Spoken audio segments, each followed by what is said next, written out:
This channel does not promote any violence, harmful, or illegal activities. All content provided by this channel is meant for an educational and information purpose only.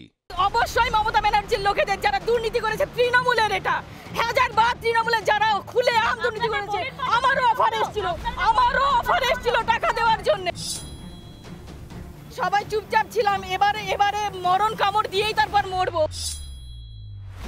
আরে বেতন ফেরত যারা দুর্নীতি করেছে, আমরা তো দুর্নীতি করিনি, আর বেতন ফেরতের প্রশ্নই ওঠে না।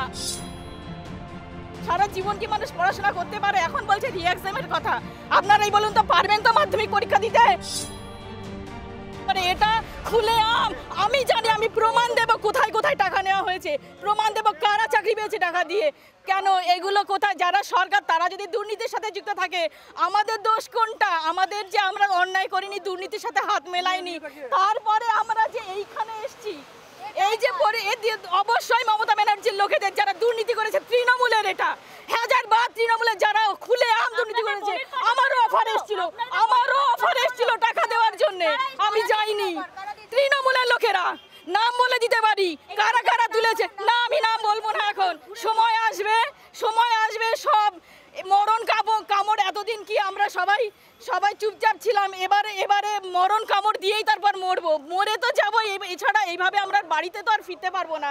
অনেক কষ্ট করে 29 বছর বয়সে এসে আমি চাকরি পেয়েছি। 29 বছর বয়সে এসে 2012 সালের সেই আরএলএসটির পরে এই 19 সালে আবার নিয়োগ হলো। 7টা বছর পর, সে সময়ও দুর্নীতি হয়েছিল, এবারও হয়েছে। এত বছর পরে 29 বছর জীবনের শেষ সময় এসে আর আমরা কি দাঁড়াতে পারি? সারা জীবন কি মানুষ পড়াশোনা করতে পারে? এখন বলছে রি এক্সামের কথা। আপনারাই বলুন তো, পারবেন তো মাধ্যমিক পরীক্ষা দিতে? পারবে তো? ওরা যারা কথা বলছে তারা মাধ্যমিক পরীক্ষা আবার বসতে রিঅ্যাপিয়ার করতে পারবে তো? বেতন ফেরত আমি জানি না কিসের কথা বলা হয়েছে। পরিশ্রম করেছি, এটা বসে নেবো।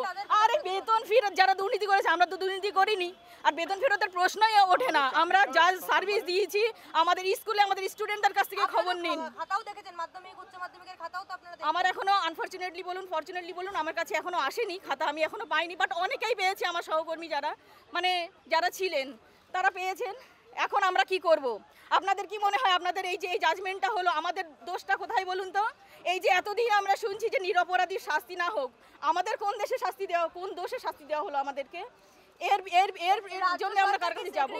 বাছাই করতে পারেনি বলেই আপনাদের এই ফল ভুগতে হচ্ছে। বাছাই করবে কি করে? যে চুরি করলো তাকে যদি বলেন যে আপনি যে জিনিসগুলো চুরি করেছেন ফেরত দিন, আপনি দেবেন? যে চোর তাকেই বলছে বাঁচাও কাজ। সে সেগ্রিগেশন হয়নি, তার জন্য সিবিআই দিয়েছে।